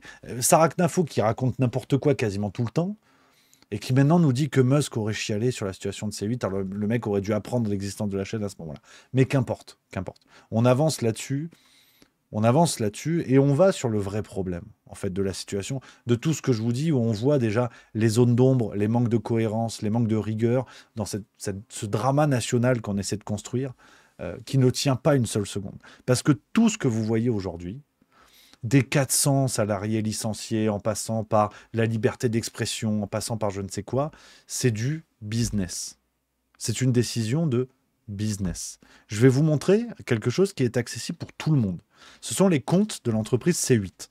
Pas besoin d'avoir fait 14 ans de comptabilité pour comprendre. C'est accessible, je ne les ai pas achetés, donc tout le monde peut l'avoir. Vous avez le lien qui s'affiche en haut de mon écran. Vous pouvez le regarder sans aucun problème. Et on va regarder quelque chose qui est très simple, c'est l'endettement de l'entreprise. C8 aujourd'hui est endetté à 569,37 millions d'euros. Voilà. C'est une entreprise qui n'a jamais gagné d'argent depuis son lancement en 2005, quand c'était encore D8 à l'époque. Il n'y a aucun exercice bénéficiaire, aucun. Là, si vous voulez faire un petit peu de comptabilité, on a les chiffres, on a le bilan comptable depuis 2020, d'accord, sur 2023, 2022, 2021, 2020. Regardez la marge brute. Il n'y a jamais eu de marge brute. Le taux de marge nette est négatif. Le résultat net est négatif chaque année. Moins 48 millions en 2023, moins 37 en 2022, moins 47 en 2021, moins 46 en 2020. Il n'y a aucune donnée, il y a peut-être des comptables parmi vous qui regardent l'émission, il n'y a aucune donnée positive. L'excédent brut d'exploitation est catastrophique, il n'y a absolument rien qui vient. Alors je ne suis pas expert non plus là-dessus, mais il n'y a absolument rien qui va. Regardez le niveau de dette financière en 2023, 540. Donc, en fait, j'aurais dû commencer par ça, et toute la vidéo ne tient que là-dessus, les amis. Tout ce que j'ai à vous dire ne tient que là-dessus. Tout cela n'est qu'une question de business, n'est qu'une question d'argent. C8 allait fermer. C'est une entreprise qui perd de l'argent. Vous avez les comptes sur Internet. Donc ne me croyez pas moi. Demandez à des experts comptables si vous voulez, à des comptables si vous voulez. Regardez ça. Regardez ces chiffres-là. C'est une entreprise qui perd de l'argent. Donc il y aurait eu le licenciement des 400 personnes de toute façon. De toute façon. Donc aujourd'hui, le tour de passe-passe qu'on est en train de nous faire gober, c'est de dire « Ah oui, non, mais en fait, c'est l'Arcom qui censure. » Mais n'importe quoi. C8 allait fermer de toute façon. C'est une entreprise qui n'était pas pérenne. Comme d'ailleurs n'importe quel média. On y reviendra dans quelques minutes, mais on retrouve cette fameuse stratégie de nos milliardaires français qui achètent des médias qui perdent du pognon, mais au moins qui diffusent leur idéologie. Et le cheval de Troie pour l'idéologie de Bolloré, ça a été Hanouna, qui a pris une ligne politique qui n'était pas du tout la sienne des années en arrière. Donc vous voyez bien que l'argument de la censure, c'est le faux-nez d'une mauvaise gestion d'entreprise. De Bolloré qui a fait couler cette chaîne. Et aujourd'hui, on nous dit « Ah oui, non, mais en fait, c'est la censure. » Mais sans la censure, la chaîne aurait quand même fermé. On rappelle que les tractations entre Hanouna et le groupe M6 datent d'avant les histoires de l'Arcom, du potentiel non-renouvellement de l'autorisation d'émettre. Donc, le cœur de la vidéo que je voulais vous proposer, il est là, les amis. La situation qu'on est en train de vous faire gober est un pur mensonge. La réalité, c'est une réalité comptable, c'est une réalité business, d'une entreprise qui perd de l'argent. Et l'argument de la censure, il est pratique. Comme ça, on peut dire, ah oui, mais on nous empêche de faire ça, vous vous rendez compte, on va devoir licencier des gens, des machins, des bidules. Mais avec une telle gestion d'entreprise, évidemment que vous allez licencier des gens. Donc, et je reviendrai là-dessus, je vois des gens dans le chat qui le disent, toutes les chaînes de TV perdent de l'argent. Effectivement, c'est le problème de beaucoup de médias en France. On y reviendra, hein, qu'on soit bien d'accord. Vous connaissez la maison, je ne suis pas là pour m'acharner sur C8. C'est tout un système qu'il faut critiquer et qu'il ne faut pas feindre de découvrir avec C8. On va y venir, vous allez voir, je le prends point par point, quitte à être un peu redondant, mais je veux vraiment être précis dans cette vidéo, les amis, pour bien comprendre pourquoi c'est une escroquerie, ce qu'on vous fait croire. C'est une escroquerie intellectuelle, il n'y a aucune atteinte à la liberté d'expression, vous allez voir, il n'y a aucune censure, c'est une décision business. C'est une excuse de Bolloré qui joue avec la liberté d'expression, qui joue avec la censure de certains médias qui, eux, sont véritablement censurés. On pense à RT France, par exemple, qui s'est fait fermer. J'ai pas entendu chialer Bolloré et Hanouna sur la liberté d'expression à ce moment-là. Donc, soyons rigoureux. Mais on avance un petit peu. On avance un petit peu, vous l'avez vu, c'est pratique. Hein, l'argument de justifier cela par la censure, c'est pratique. C'est d'abord la fermeture d'une entreprise qui perd de l'argent. Sur ces 400 personnes licenciées, c'est évidemment terrible. Loin de moi l'idée de vous dire on s'en fout parce que c'est C8, c'est pas du tout le genre de la maison. Et je dirais pareil si c'était Libération. Sauf si les journalistes sont pédophiles, mais normalement il n'y en a plus dedans. Donc normalement ça va. Donc là-dessus, évidemment qu'on est tous touchés. Quelqu'un qui perd son emploi, c'est évidemment terrible. C'est une réalité sociale terrible qui touche bon nombre d'entreprises en France. Mais c'est une décision business. L'Arcom n'est pas responsable à 100%. Je le redis, oui, ce non-renouvellement de l'autorisation n'est pas positif pour CNews, soyons d'accord, pour C8, pardon. Peut-être vont-ils faire moins d'audience, on verra d'ailleurs, on verra dès ce soir, au moment où je vous parle. Mais ça n'est pas l'Arcom qui a dit à C8, vous devez fermer. Ça, c'est pas vrai. Je suis désolé. Que l'on aime Hanouna ou pas, factuellement, ça n'est pas vrai. Comme je vous l'ai dit au début de l'émission, après, vous pensez ce que vous voulez. Mais la réalité, c'est que l'Arcom a juste empêché le renouvellement de l'autorisation d'émission. C'est tout. C8 aurait pu être diffusé tout à fait normalement via d'autres canaux, ce qu'ils vont faire. Enfin, en tout cas pour TPMP. Donc, là-dessus, sur le côté des 400 personnes licenciées, allez, je me permets une petite parenthèse parce que, enfin, un petit tir gratuit, mais je suis obligé de le faire, je l'aurais fait pour n'importe quel autre média. Je trouve ça curieux, pour l'ironie de l'histoire, que Hanouna, qui s'est transformé ces dernières semaines en fan de Donald Trump, qui est arrivé déguisé sur le plateau au moment de l'élection de Donald Trump, Hanouna qui nous explique, qui salue les méthodes d'Elon Musk, qui taille à la tronçonneuse dans des emplois, dans des instances américaines qui perdent de l'argent. On rappelle que c'est il se passe exactement la même chose chez C8. Une entreprise qui perd de l'argent, on taille dans les effectifs. Et là, c'est pas bien. Donc vous voyez bien toute la légèreté intellectuelle de Cyril Hanouna qui n'a aucune cohérence idéologique, qui n'a aucune cohérence politique. Parce qu'il applaudit quand Musk vire des dizaines de milliers d'employés de l'administration américaine en disant on ne peut pas financer des trucs qui perdent du pognon, sauf que c'est le cas de C8. Et là, c'est problématique. Donc je trouve qu'il y a une cohérence idéologique qui est fragile. Maintenant, l'argument, voilà, je me le permets. Je trouve que sur la forme, pas sur le fond, on parle de deux situations évidemment différentes, mais sur la forme, je trouve ça curieux. Mais je voulais quand même le mettre en avant. On avance. Sur le cas de l'Arcom, parce qu'il faut parler de l'Arcom, évidemment, c'est au centre de la situation, bien que pour moi l'Arcom ne soit pas purement responsable de la situation, il y a une part de responsabilité. Mais aujourd'hui, je suis outré de voir les gens qui se réveillent, qui nous disent « Ah ben l'Arcom, c'est un organe propagandiste du pouvoir ». Bah oui, évidemment. Mais vous attendiez C8 pour savoir ça ? Le président de l'Arcom, aujourd'hui un certain Martin Hadjari, nommé le 28 novembre 2024, le président de l'Arcom est nommé par le président de la République. Donc c'est un coup de Macron, comme c'était un coup de Sarkozy, d'Hollande et qui vous voulez avant. Donc évidemment que l'Arcom, c'est un organe du pouvoir, évidemment.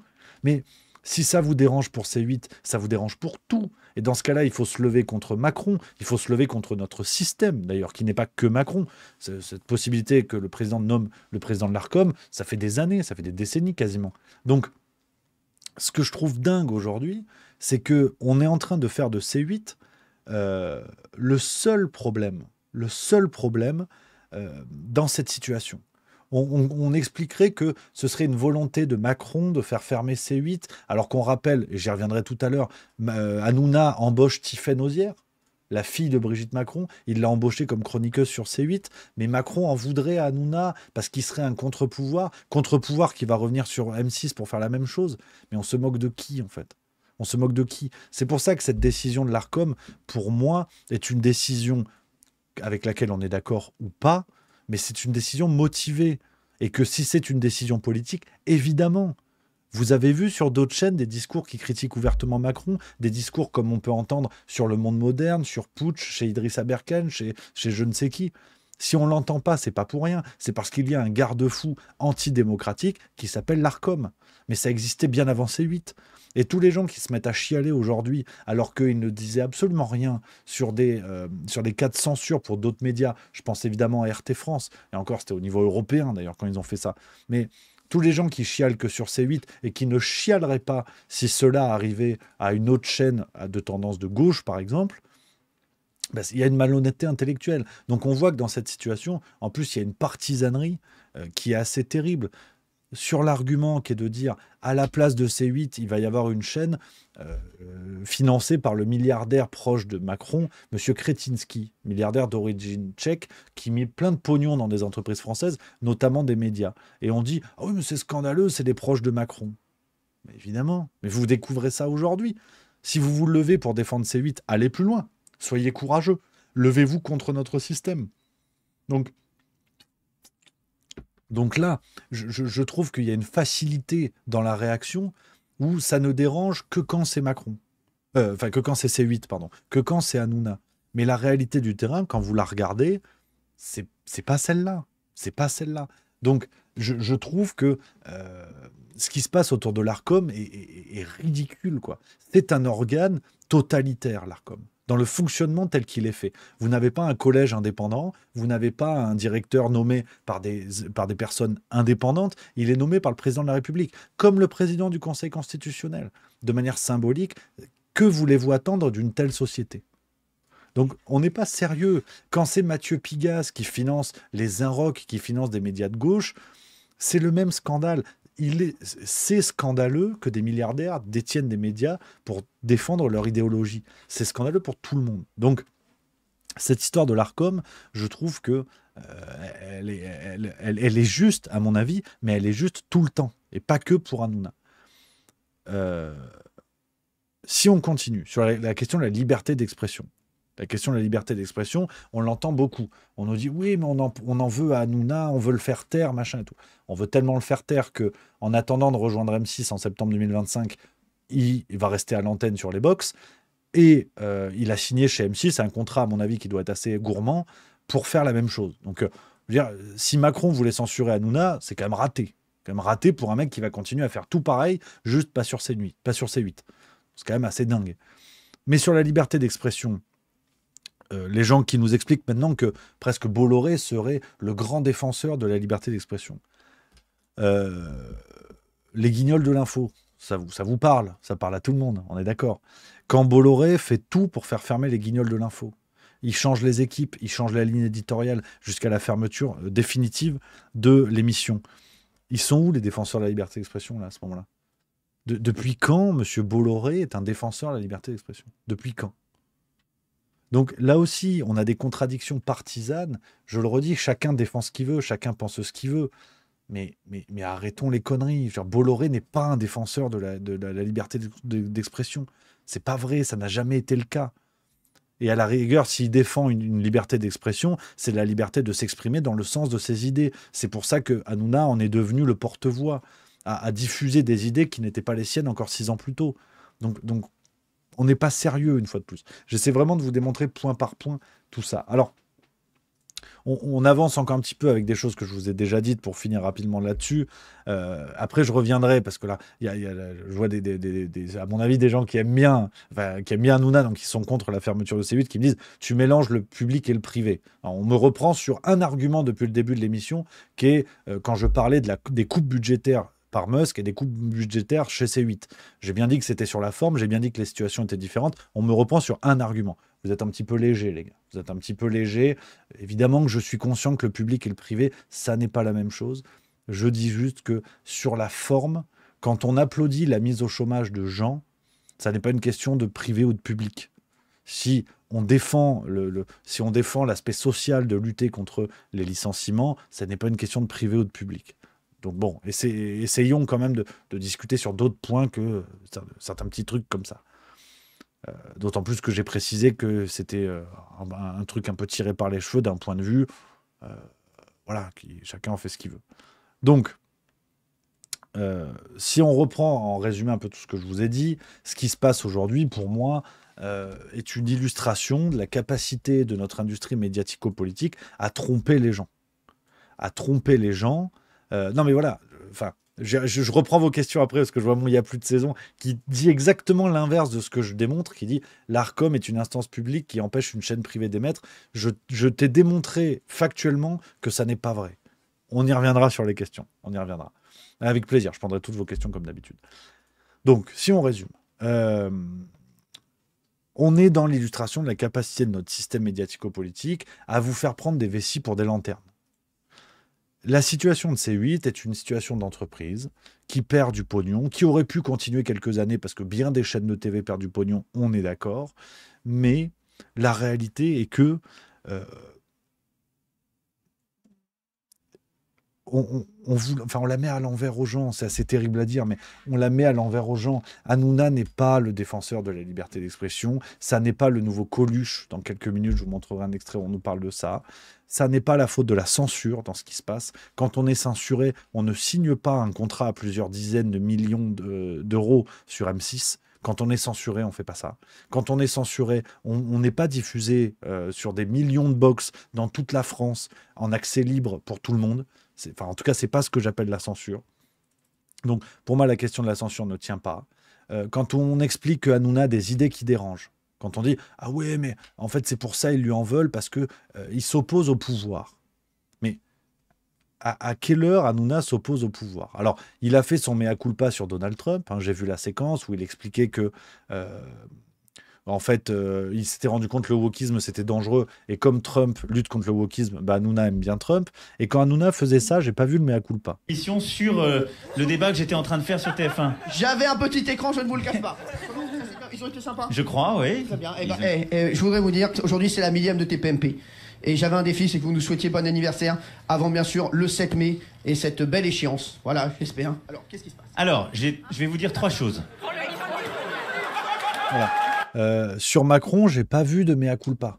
J'ai pas vu Hanouna qui nous expliquait que Macron était un danger pour la démocratie, qui de fait voulait le faire taire.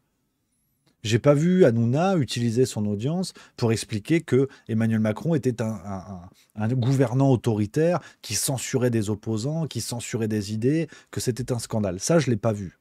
Alors, je sais pas vous, moi, je l'ai pas vu. Donc, Hanouna dérange qui? Il dérange qui, en fait? Quand il embauche la belle-fille d'Emmanuel Macron, en l'occurrence la fille de Brigitte Macron, Tiffaine Ozière, quand il l'embauche comme chroniqueuse, il dérange qui, en fait? Donc, je crois qu'à un moment donné, il y a une confusion là-dessus, où on est en train de croire que le vrai défenseur de la liberté d'expression, on est en train de croire que celui qui s'oppose au système, c'est Cyril Hanouna. Et pendant ce temps, enfin comment dire, je ne vais pas prêcher pour ma paroisse, mais très clairement, il y a beaucoup plus de courage dans l'opposition chez un Juan Branco, chez un Idrissa Berkane, chez un Alexis Poulain, chez un Canard Réfractaire, chez un Putsch Média, chez un Toxin, chez un même Blast sur certains trucs. Alors bon, un peu moins que les autres, mais quand même, il y a plus de courage chez ces gens-là. On n'est pas quand même en train de tomber dans ce piège d'un système médiatico-politique qui fabrique des faux opposants pour justement éloigner encore plus les véritables opposants. C'est ça le piège avec Hanouna. C'est qu'on est en train de faire en sorte que les gens qui ont envie d'un discours alternatif, qui ont envie d'un autre discours, d'un autre regard sur la société, on les fait s'attacher à Hanouna pour ne pas aller voir chez les vrais dissidents, entre guillemets. Hanouna n'est pas un dissident, à tel point que, et pour finir là-dessus, Hanouna a signé chez M6, vous le savez. Le groupe M6 est un groupe détenu à 48,26%, j'ai regardé mes chiffres, par le groupe Bertelsmann, qui est allemand, un truc allemand, bon, d'accord, on n'est pas d'accord. À 10%, le groupe M6 est détenu par CMA-CGM, qui est l'entreprise de transport ferroviaire du milliardaire français Rodolphe Saadé, proche d'Emmanuel Macron. Et ça, c'est marrant, j'ai pas vu de gens expliquer que, certes de manière plus faible en termes de capital, de manière plus faible que Bolloré avec le groupe Canal, mais j'ai pas vu de gens expliquer que Hanouna rejoignait une entreprise dont l'un des actionnaires était un proche d'Emmanuel Macron. Là, j'ai pas vu ça. J'ai pas vu ça une fois de plus. Donc, si vous voulez, pour conclure là-dessus, après je prends toutes vos questions et je sens qu'on va avoir un beau débat et ça va être chouette. Pour vous donner mon avis là-dessus, je pense que Hanouna est un super présentateur qui marque et qui a marqué l'histoire de la télé. C'est une évidence maintenant. Ça fait plus de 10 ans qu'il est là. Il fait des choses super, des émissions qui rassemblent des millions de téléspectateurs. Il faut lui reconnaître sa capacité à avoir invité sur son plateau des voix que l'on n'entendait pas ailleurs. Je pense à Florent Philippot, évidemment. Je pense au professeur Raoult, à Monsieur Divisio. Je pense à beaucoup de gens. Donc, il faut... Là, ça fait des dizaines de minutes que je tape dessus, mais on est chez Juste Milieu. Je reconnais bien des mérites à Hanouna. Évidemment. Évidemment. On aime, on n'aime pas. Après, les goûts, c'est différent. Évidemment. Il a soutenu des gilets jaunes. Il y a eu des choses très importantes. Donc, il faut le rappeler. Ça, c'est dit. On est clair. Bravo à lui pour bien des aspects de sa carrière. Mais... Hanouna est aussi un présentateur TV. Hanouna, si vous voulez, c'est un type qui a une société de production, H2O. Il fait des émissions, il produit des émissions et il les vend pour les faire diffuser sur des chaînes de TV. Et elles sont bien, ces émissions, il n'y a pas de problème, tout ce qu'on veut. Mais à un moment donné, il fait aussi ce qu'on lui dit. Il n'est pas donneur d'ordre dans cette affaire. Donc, quand on prend le Hanouna qui, en 2016, à l'élection de Donald Trump, avait fait vider son plateau en expliquant qu'avec Trump au pouvoir, il n'y aurait pas de femmes voilées, pas d'homosexuels, pas de je sais pas quoi, où il avait fait un grand truc comme ça, nous expliquer cette tendance un peu sociale progressiste, un peu sympa. Bon, 6 ans après, finalement, il est pro-Trump. Enfin, même un peu plus 8 ans après, il est pro-Trump. Et puis, il s'est rendu compte parce que c'est pour combattre le wokisme, je sais pas quoi. Enfin, il est dans le sens du vent, mais c'est normal. C'est normal, il est dans le sens du vent pour faire de l'audience, pour aller dans le sens de ce que veulent les téléspectateurs. Et c'est d'ailleurs son slogan, la télé, c'est que de la télé. Donc on ne peut même pas lui reprocher d'être malhonnête. Je pense que son slogan en dit plus long qu'une simple phrase de fin d'émission qu'il répète tous les soirs, la télé, c'est que de la télé. Et effectivement, il le dit, donc moi je suis complètement d'accord avec lui, c'est une girouette qui fait ce qu'on lui dit pour pouvoir vendre ses émissions.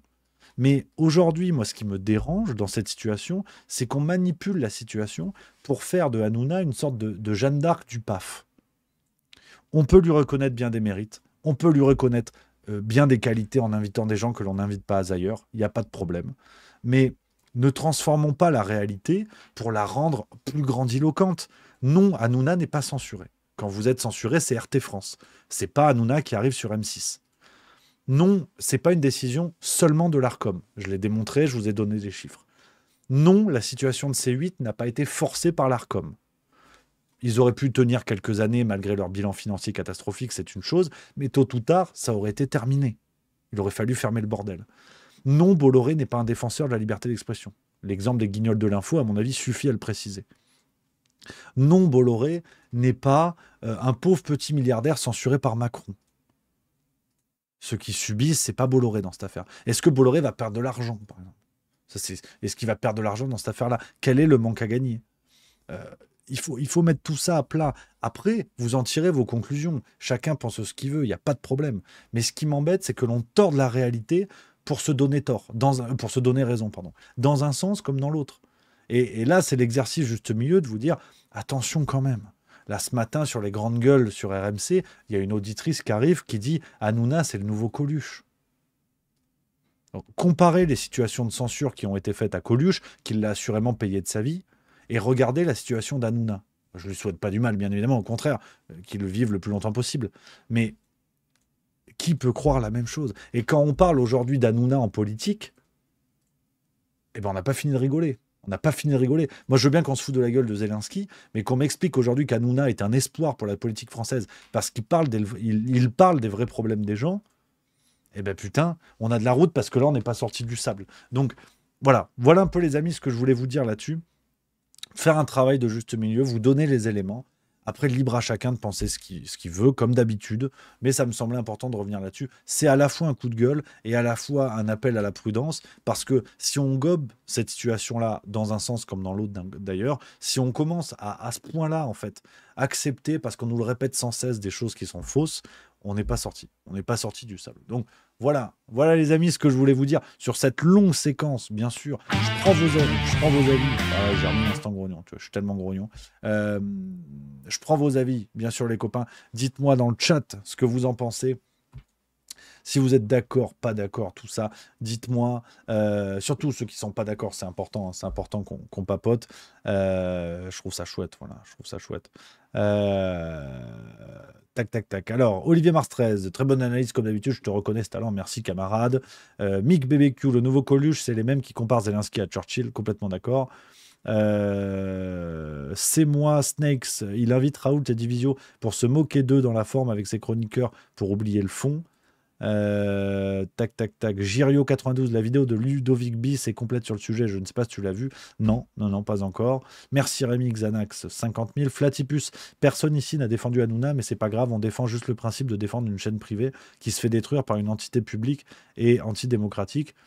Alors, sauf erreur, j'ai défendu Hanouna. J'ai donné en tout cas les points positifs que je trouvais. Maintenant, d'aimer Hanouna, on ne va pas le défendre aveuglément. Je trouve que quand on met les éléments à plat, il n'a pas besoin d'être défendu. Lui, il n'a pas perdu son boulot, son carnet d'émissions, il l'a vendu à M6. Il va être sur Sud Radio, sur Fun Radio, pardon, à la rentrée en septembre. Mais enfin, il est où le problème pour Hanouna? Elle est où la situation? C'est peut-être un peu de la démagogie facile. Hanouna, c'est un multimillionnaire. Si les 400 salariés licenciés, ça l'embête, il peut mettre un petit chèque sur la table pour leur payer 1 ou 2 mois de salaire. Et s'il fait ça, alors là, je suis le premier à applaudir, bravo, et reconnaître que là, on se rapproche de la démarche d'un Coluche. Pour l'instant, de venir chialer en invitant sa maquilleuse ou je sais pas quoi sur le plateau à dire alors, ça fait quoi d'être bientôt pauvre? Enfin, j'exagère, mais c'est lamentable. Je suis pas certain, quoi. Tilusae, C8 n'est pas fermé, c'est Bolloré qui l'a décidé. Monsieur Dagon, comment soutenir un gars qui embrasse le cul d'un chien? Oui, mais pas que d'un chien, hein. Il embrasse aussi le cul de Macron, il embrasse aussi le cul de tout ça. Donc c'est là où, quand en plus on m'explique qu'Hanouna est anti-système, faut peut-être pas se moquer du monde, quoi. Peut-être pas déconner non plus. Romover qui nous dit pourquoi C8 aurait continué tant d'années en étant déficitaire. Je comprends l'argument qu'il profite de la décision de l'Arcom pour arrêter la chaîne, mais ça me paraît pas suffisant car l'émission marchait de mieux en mieux a priori. Oui, mais les amis, il y a une chose qu'il faut comprendre là. Hanouna est producteur, il est producteur d'émissions de TV qu'il vend pour autoriser C8 à les diffuser sur la chaîne C8. Donc, c'est pas TPMP qui porte C8. Il y a plein d'autres choses, il y a plein d'autres employés. C'est pas la même chose. Hanouna n'est pas employé de C8. Donc déjà, il faut comprendre cette différence-là. Et ensuite, ce que je veux vous dire par là, c'est que peut-être que C8 aurait pu continuer des années avec un bilan catastrophique comme ça. Il n'y a pas de souci. Mais, et c'est fort probable. Mais ce que je veux dire, c'est que Bolloré est dans une démarche qui est la même que tous les milliardaires français qui achètent des médias. C'est d'acheter des chaînes de TV, des journaux, des radios, ce que vous voulez, pour diffuser une idéologie, quitte à perdre de l'argent. Aujourd'hui, il n'y a aucun média dit mainstream qui gagne de l'argent, ou presque. Vraiment, c'est très très rare. Donc, Bolloré fait la même chose. Et pour diffuser son idéologie, il avait besoin d'un porte-voix qui a été Cyril Hanouna. Un porte-voix d'ampleur. Ça fait maintenant, je crois que Hanouna a signé en production, ça fait 5-6 ans, quelque chose comme ça. C'était un contrat à 250 millions d'euros, hein, rappelez-vous. Branco l'avait épinglé là-dessus d'ailleurs. Et Bolloré a vu en Hanouna un porte-voix. Il s'en est servi, il a fait monter l'extrême droite, en tout cas une droitisation des discours plutôt bienvenue, parce que ça a équilibré ce qu'on avait sur les autres chaînes, ça on sera complètement d'accord. Mais derrière, les personnes...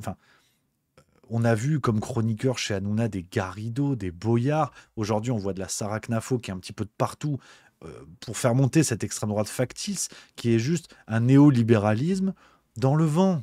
Avec ce côté extrême droite, on va couper l'immigration. En fait, vous n'allez rien faire et vous allez juste continuer le néolibéralisme tout à fait classique avec un autre visage. Donc, c'est ça qui m'embête, c'est que Bolloré n'est pas un ami du peuple. Aujourd'hui, on est à 2 doigts de dire ça, quoi. Et ça me sidère. Ça me sidère. Donc, alors il y a Moz78 000 qui a mis plein d'avis qui n'étaient pas d'accord, mais c'est chouette, qui dit « Je ne comprends pas le problème avec des gens qui achètent aux finances des médias. Tu as bien une chaîne YouTube tant que ce n'est pas financé par l'argent public. » Alors moi, pour le coup, je suis très loin d'être d'accord, mais c'est ton avis et c'est chouette. Anarchy08, par contre, ce que je trouve hypocrite, c'est que parmi les personnes qui se réjouissent de cette situation, étaient bien contentes que Hanouna les reçoive dans son émission, sans parler de ceux qui avaient carrément bossé pour lui. Oui, non, mais c'est pour ça, vraiment, je l'ai dit, j'ai essayé d'être le plus clair là-dessus, les amis, c'est que la séquence que je voulais vous proposer, elle est pour renvoyer dos à dos ceux qui critiquent Hanouna et ceux qui le supportent. C'est que pour moi, la partisanerie rend les gens aveugles et idiots d'une même manière. Donc vraiment, il n'y a pas de problème. Pour moi, c'est la même salade. Hein. Il n'y a vraiment pas de souci là-dessus.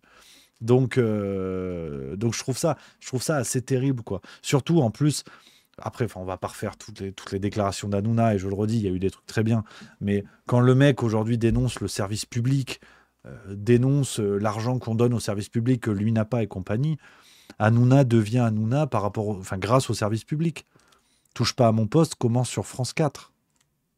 Il avait présenté l'Eurovision, il avait présenté des émissions comme ça. Donc, en plus, il y a un côté girouette même sur sa carrière que je trouve assez regrettable, en fait, assez malhonnête. Donc bon, c'était mon point de vue là-dessus. Les copains, ce que je voulais vous partager sur cette séquence liée à C8. 18h08, on est pas mal pour ce soir, les copains. Alors, on a une belle semaine. Je vous le dis, qui arrive. On va se régaler. On va se fendre la gueule. Je vous donne rendez-vous demain. Bien sûr. Demain, on va parler Trump. Demain, c'est géopolitique. On va remettre un petit peu tout ça au clair. Voilà, je vous le dis, on va remettre au clair. Et ensuite, la semaine après-demain, donc mercredi, on a un sujet très très chaud. Affaire Betaram, affaire Cotino. On a du lourd. On a du très très lourd, sujet compliqué mercredi. Le rendez-vous est pris. Voilà, les amis, merci d'avoir été là. C'était un plaisir de vous retrouver, comme d'habitude, dans le Juste Bistrot. On va se retrouver demain, 16h45, même heure, même endroit. Moi, je vous salue, je vous embrasse. Passez une excellente soirée. Vive la rigolade, vive la France, et à demain.